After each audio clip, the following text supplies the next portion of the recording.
అయోధ్య రామ మందిర ప్రారంభోత్సవానికి రమ్మని వచ్చిన ఆహ్వానాన్ని కాంగ్రెస్ తిరస్కరించింది. సహజంగానే కాంగ్రెస్ పార్టీకి రాముడిపైన భక్తి లేదు, రామ మందిర నిర్మాణానికి వ్యతిరేకమంటూ బీజేపీ అటాక్ చేయడం మొదలుపెట్టింది. కానీ కాంగ్రెస్ పార్టీ ఎందుకు వెళ్ళడం లేదో చాలా స్పష్టంగా చెప్పింది. కాంగ్రెసే కాదు, సిపిఎం లాంటి పార్టీలు కూడా చాలా స్పష్టంగా చెప్పాయి. వెళ్ళకపోవడానికి కారణం అయోధ్యకి ఇక పోరని, రామాలయాన్ని వెళ్ళరని, రాముల వారిని దర్శించుకోరని కాదది. ప్రారంభోత్సవానికి మాత్రమే వెళ్ళడం లేదు.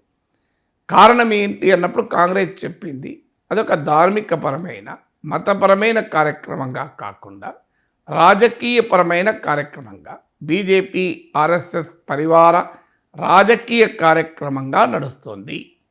అయోధ్య నుంచి అక్షంతలు గ్రామ గ్రామాన వాడవాడన బీజేపీ సంఘ్ పరివార్ కార్యకర్తలు తీసుకెళ్లడము, ఇదంతా నరేంద్ర మోడీ భారత ప్రధానమంత్రి స్వయంగా ప్రారంభించడము, యోగి ఆదిత్యనాథ్ యూపీ ముఖ్యమంత్రి రావడము. సో బీజేపీ నేతల హడావుడి చూసినప్పుడు సహజంగానే కాంగ్రెస్ పార్టీ ఈ కంక్లూజన్కి వస్తుంది.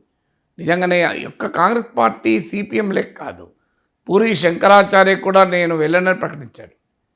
ఇప్పటికీ 4 శంకరాచార్యులు 2 వెళ్ళమని చెప్పారు. పూరి శంకరాచార్య అయితే నరేంద్ర మోడీ ప్రారంభించడాన్ని కూడా తప్పుపట్టారు. వాస్తవంగా ఈ రామాలయం పూర్తి కూడా కాలేదు, అది కూడా శంకరాచార్య తప్పుపట్టాడు. పూర్తి కాకుండా ఆలయాన్ని ప్రారంభించడం ఏంటి అని. అందులో ఏదైనా ధార్మికవేత్తలు, ఆధ్యాత్మికవేత్తలు ఈ కార్యక్రమాన్ని ప్రారంభించాలి తప్ప ఒక రాజకీయ నాయకుడు, ప్రధానమంత్రి కావచ్చు, కానీ ఒక రాజకీయ నాయకుడు ప్రారంభించడము ఏమిటి అన్న ప్రస్తావన కూడా పూరి శంకరాచార్య తీసుకొచ్చాడు. ఎందుకంటే మతం అనేది వ్యక్తిగతమైన విశ్వాసం. ఆ వ్యక్తిగత విశ్వాసాలని రాజకీయపరమైన యాక్టివిటీగా, ఒక రాజకీయ సమీకరణకు ఆయుధంగా ఒక పార్టీ వాడుకుంటే, అధికారంలో ఉన్న పార్టీ, మిగతా పార్టీలు సహజంగానే ఆ కార్యక్రమానికి దూరంగా ఉంటాయి.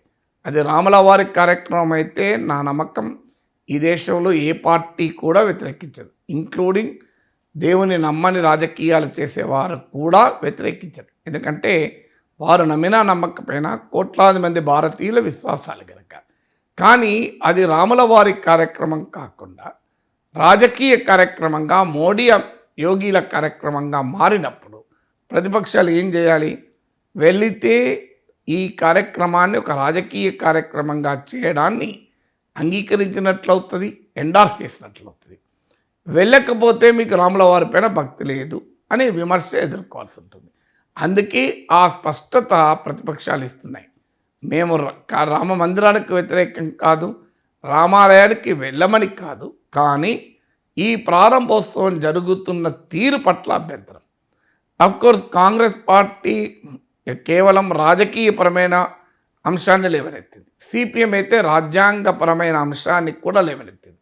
రాజ్యాంగ రీత్యా రాజ్యానికి మతం ఉండదు, రాజ్యానికి నాయకత్వం వహించే ప్రధానమంత్రులు, ముఖ్యమంత్రులకు మతం అనేది వారి పదవితో సంబంధం ఉన్నది కాదు. వారి వ్యక్తిగత విశ్వాసం ఉండొచ్చు, ముఖ్యమంత్రి అయినా ప్రధానమంత్రి అయినా తాను నమ్మిన దేవునికి పూజలు చేయొచ్చు, ప్రార్థనలు చేయొచ్చు. కానీ ప్రధానమంత్రి హోదాలో, ముఖ్యమంత్రి హోదాలో ఒక మతపరమైన కార్యక్రమానికి సంబంధం ఉండకూడదు అని భారత లౌకిక రాజ్యాంగం చెప్తోంది. లౌకిక తత్వం అంటే మతాతీత రాజ్యం కాదు, రాజకీయాలకు అతీతంగా మతాతీత రాజ్యాన్ని కోరుకుంటుంది. అంటే రాజ్యానికి మతం ఉండదు. ఎందుకంటే నరేంద్ర మోడీ కేవలం హిందువులకే ప్రధానమంత్రి కాదు, అన్ని మతాలకు చెందిన వారికి నరేంద్ర మోడీయే ప్రధానమంత్రి. అందువల్ల నరేంద్ర మోడీ భారత ప్రధానిగా మత విశ్వాసాలకు అతీతంగా ఉండాలి. వ్యక్తిగా నరేంద్ర మోడీ ఆ మత విశ్వాసాలకు కలిగి ఉండవచ్చు. అందువల్ల ఇక్కడ రాజ్యాన్ని, మతాన్ని మిళితం చేశారు, రాజకీయాల్ని, రాముల వారి ఆలయ ప్రారంభాన్ని మిళితం చేశారు. అందుకే కాంగ్రెస్ పార్టీ కానీ ఇతరులు కానీ, పూరి శంకరాచార్య నుంచి కాంగ్రెస్ పార్టీ వరకు ఈ ప్రారంభోత్సవానికి మేము దూరంగా ఉంటాం అని ప్రకటించాల్సి వచ్చింది. అందువల్ల బీజేపీ కూడా ఒక రకమైన అనివార్య స్థితి ఇచ్చారు. రాకపోతే మీకు రాముల వారిపైన భక్తి లేదంటారు, వెళితే ఏం జరిగేదో బీజేపీ నేతలే ప్రకటించారు.